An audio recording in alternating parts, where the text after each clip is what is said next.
Hello, I'm Bill Gates, Chairman of Microsoft. In this video, you're going to see the future, Windows. Microsoft first came up with the Windows concept back in 1983. And today, the leading software users have switched into the Windows environment. It's really incredible how quickly our powerful applications like Word and Excel and PowerPoint have been adopted. It's not just Microsoft applications. Even companies like WordPerfect and Lotus have now come out with Windows applications.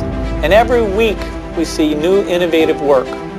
It's really attracting all the innovation in the industry. We predicted this a long time ago, and now it's the future. Let's take a look.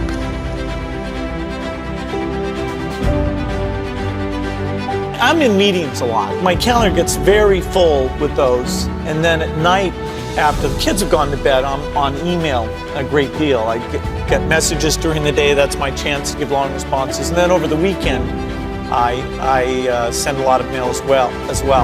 I take 2 weeks a year to just go off and read and think, where I'm not interrupted by work or anything else. I'm just solidly trying to think about the future, and people get to send me things to read as part of that so-called Think Week. So it's a nice mix of things. About 25% of the time that I'm out traveling around, meeting with customers, Europe, Asia, and that sort of helps me think, okay, do we have the right priorities? What are people responding well to, and what would they like to see us do better?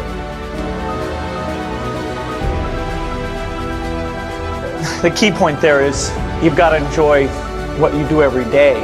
And for me, that's working with very smart people. It's working on new problems. You know, every time we think, hey, we've had a little bit of success, we're pretty careful not to dwell on it too much because the bar gets raised. If I had some really tough decision, I'd talk to my dad, I'd talk to Warren, I'd talk to my wife Melinda. So I have enough people that know me and actually know where my judgment isn't its strongest, where I might get overexcited about something or forget to think about something. And so they're good at correcting, particularly Melinda, good at correcting whatever those blind spots are. And I think it's good to encourage your friends and advisors to really give them that license. I can go to a party and forget to say hello to various people or something. That's a very minor example of my blind spots. Not to the hostess.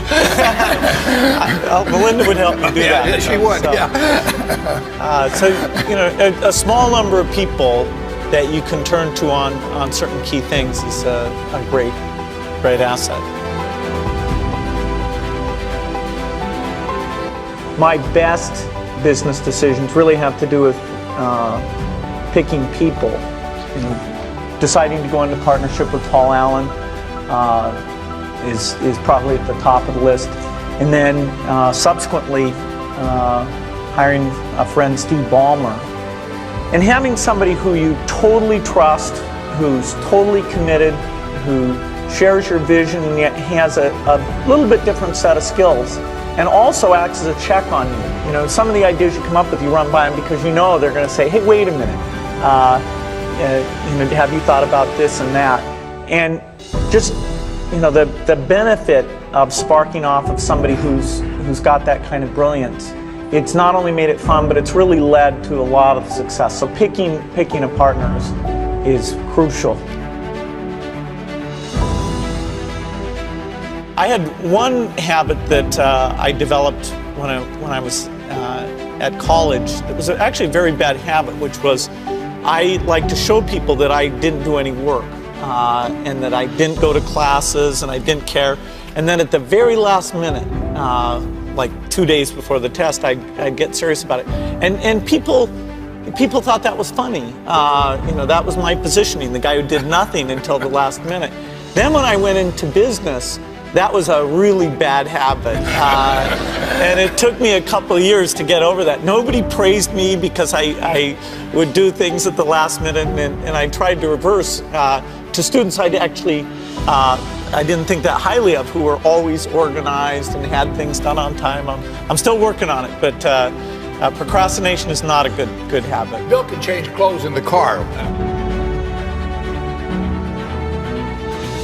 When I started Microsoft, I didn't think of it as all that risky. I mean, I was so excited about what we were doing. It's true I could have gone bankrupt, but I had a set of skills that were highly employable.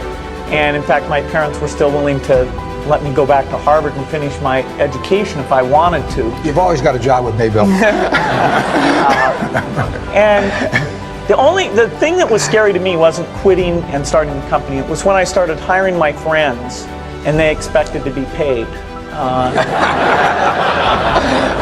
And then we had customers who went bankrupt, customers that I counted on to come through.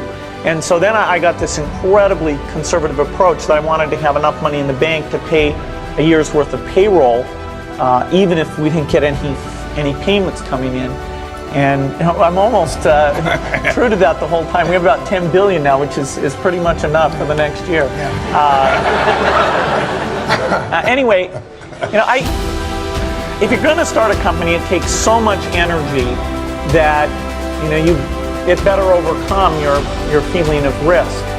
I don't think that you necessarily, if you're going to start a company, should do it at the start of your career. I think there's a lot to be said for working for a company, learning how they do things. If you're young, it's hard to go lease premises. They made that hard for me. You couldn't rent a car when you were under 25 at the time, so I was always taking taxis to go see customers. The people would, people say, well, we're going to go have a discussion in the bar. Well, I couldn't go to the bar.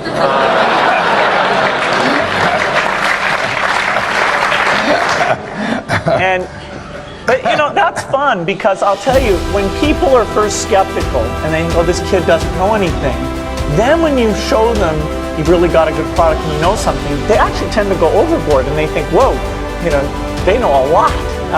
Let's really do an incredible amount with these people. So our youth, at least in this country, was a huge asset for us once we reached a certain threshold. It is hard.